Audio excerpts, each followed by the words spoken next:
Welcome to my YouTube channel educational skills. आज मैं लेके आई हूँ आपके सामने बायोलॉजी का लेसन प्लान। प्रकरण है रोग। मैं आपको इसमें 20 लेसन प्लान दूंगी। लेसन प्लान नंबर 10 है ये। तो आप मेरे चैनल को सब्सक्राइब कीजिए, बेल आइकन प्रेस कीजिए तो मेरे बाकी नोटिफिकेशन भी आपको मिलते रहेंगे। तो शुरू करते हैं हम साइंस का लेसन प्लान नंबर 10। तो सबसे पहले इसमें लिखते हैं विद्यालय। जिस भी विद्यालय में आप इंटर्नशिप के लिए जा रहे हो, दिनांक, विषय, उपविषय, अवधि, कक्षा, कालांश। तो प्रकरण है इसमें रोग, डिजीज। सामान्य उद्देश्य में हम लिखेंगे छात्रों में विज्ञान विषय के प्रति रुचि उत्पन्न करना, छात्रों में वैज्ञानिक दृष्टिकोण का विकास करना, छात्रों में चिंतन शक्ति का विकास करना, छात्रों में तर्क शक्ति का विकास करना, छात्रों में वैज्ञानिक दृष्टिकोण प्रदान करना। विशिष्ट उद्देश्य में ज्ञानात्मक उद्देश्य है। नंबर 1, बच्चे रोग के बारे में जान सकेंगे। नंबर 2, बच्चे रोगों के कारक के बारे में जान सकेंगे। भावात्मक उद्देश्य में बच्चे रोग के बारे में समझ सकेंगे, बच्चे रोग के कारक की व्याख्या कर सकेंगे। क्रियात्मक उद्देश्य में बच्चे रोगों से संबंधित ज्ञान का जीवन में प्रयोग कर सकेंगे। सहायक सामग्री रोगों के कारक को प्रदर्शित करता चार्ट। तो इस तरह से हमने सहायक सामग्री क्या यूज किया इसमें, चार्ट का। पूर्व ज्ञान, बच्चे रोग के बारे में कुछ जानकारी रखते हैं। प्रस्तावना प्रश्न में 3 कॉलम बनते हैं। क्रम संख्या, छात्राध्यापिका कथन, छात्र अनुक्रिया। क्रम संख्या 1, छात्राध्यापिका क्रिया। जो छात्राध्यापिका प्रश्न पूछेंगी वो आते हैं इसमें। बच्चों, हम बीमार होने पर कहाँ जाते हैं? विद्यार्थी उत्तर देंगे डॉक्टर के पास या अस्पताल। ठीक है। क्वेश्चन नंबर 2, डॉक्टर किस चीज का इलाज करता है? बीमारी का, रोग का। ठीक है, दोनों में से कोई एक हो सकता है। विद्यार्थी उत्तर देंगे। तीसरा है बीमारी को परिभाषित कीजिए। तो मौन रह जाएंगे विद्यार्थी। समस्यात्मक प्रश्न है ये। उद्देश्य कथन में लिखेंगे बच्चों, आज हम रोग के बारे में विस्तृत रूप से अध्ययन करेंगे। प्रस्तुतिकरण में शिक्षण बिंदु, छात्राध्यापिका क्रिया, छात्र छात्रानुक्रिया, श्यामपट्ट कार्य, शिक्षण विधियां। तो इतने हम कॉलम यहाँ 5 कॉलम बनाएंगे। तो शिक्षण बिंदु 3 या 4 लेंगे। पहला शिक्षण बिंदु है हमारा रोग तथा स्वास्थ्य की परिभाषा की व्याख्या। विकासात्मक प्रश्न, छात्राध्यापिका पूछेंगी छात्रों से डॉक्टर का क्या कार्य होता है? विद्यार्थी उत्तर देंगे अस्वस्थ लोगों का इलाज करना। दूसरा प्रश्न, छात्राध्यापिका पूछेंगी रोग की परिभाषा बताइए। विद्यार्थी मौन रह जाते हैं। समस्यात्मक प्रश्न है ये। श्यामपट्ट कार्य में भी हम जो भी बच्चों को समझाने के लिए लिखेंगे वो लिख सकते हैं अस्वस्थ रोगों का इलाज करना। ठीक है। तो शिक्षण विधियां, प्रश्नोत्तर विधि है ये। स्पष्टीकरण देंगी मैडम इस समस्यात्मक प्रश्न का छात्राध्यापिका। तो क्या देंगे? बच्चों, शरीर के किसी अंग उपांग की संरचना का बदल जाना या उसके कार्य करने की क्षमता में कमी आना रोग कहलाता है। विश्व स्वास्थ्य संगठन द्वारा दी गई स्वास्थ्य की परिभाषा यह थी, क्या थी? शारीरिक, मानसिक एवं सामाजिक तौर पर पूर्णतः ठीक होना ही स्वास्थ्य है। ठीक है। तो छात्र ध्यानपूर्वक सुनेंगे। विधि कौन सी है? स्पष्टीकरण विधि है। बहुत प्रश्न में क्या पूछेंगी छात्राध्यापिका? बच्चों, शरीर के किसी अंग की संरचना का बदल जाना क्या कहलाता है? विद्यार्थी उत्तर देंगे रोग या बीमारी। तो श्यामपट्ट पे भी हम लिख देंगे रोग या बीमारी। विधि कौन सी है? प्रश्नोत्तर विधि है। विकासात्मक प्रश्न में नेक्स्ट थर्ड जो है हमारा रोगों के कारक की व्याख्या। तो थर्ड शिक्षण बिंदु है हमारा रोगों के कारक की व्याख्या।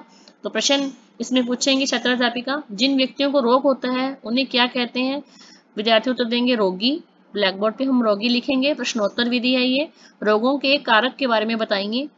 तो विद्यार्थी मौन रह जाएंगे। समस्यात्मक प्रश्न है ये। तो इसका स्पष्टीकरण आगे छात्राध्यापिका देंगी। बच्चों, रोग उत्पन्न करने वाले कारकों को रोगजनक या पैथोजन कहते हैं। रोगजनक के कई उदाहरण हैं जैसे जीवाणु, विषाणु, प्रोटोजोआ, कवक इत्यादि। कुछ रोग अनुवांशिक कारणों से भी उत्पन्न होते हैं। रोग कारक निम्नलिखित हैं, जैविक, भौतिक तथा रासायनिक, सामाजिक तथा अनुवांशिक। तो ध्यानपूर्वक छात्र सुनेंगे, देखेंगे।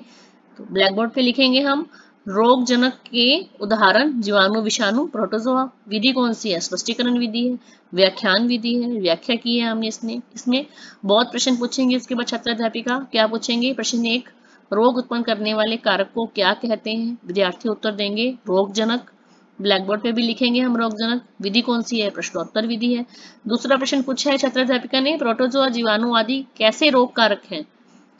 विद्यार्थी उत्तर देंगे जैविक उदाहरण। ठीक है, तो जैविक उदाहरण लिखेंगे श्यामपट्ट पे भी। विकासात्मक प्रश्न।